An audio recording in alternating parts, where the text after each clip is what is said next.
Hi everyone, this is Draw My Life, and my name is Isaac. Let's get started. Both my parents were born in Mexico, which makes me a full-fledged Mexican.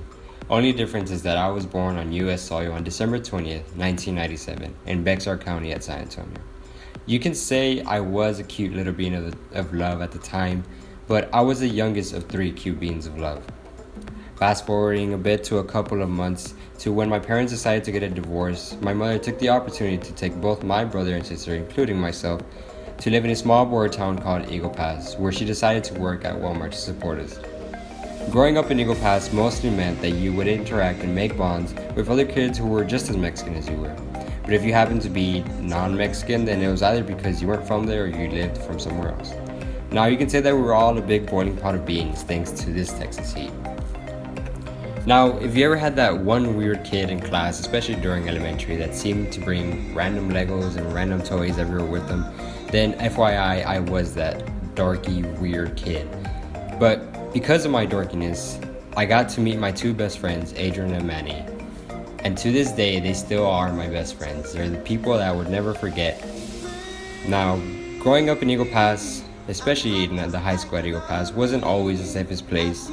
I mean, our town is known for one thing, but if you think being known as the town with the highest teen pregnancy rate is an achievement, then I'm all ears.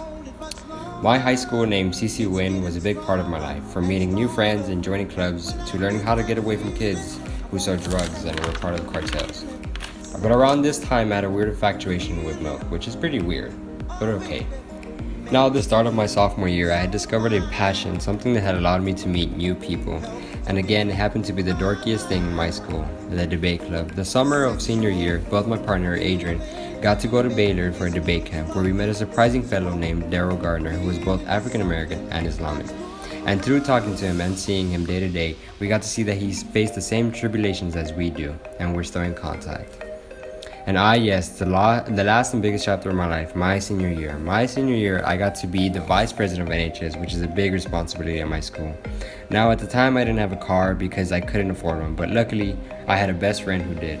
So he was kind enough to give me rides under emergencies. However, the saddest part of my senior year was the ending of all of it. On June 4th was the official day that I was no longer to be a high school student at CC Wynn, but a college student that had bright orange rushing through his veins. Thank you, and this is my life.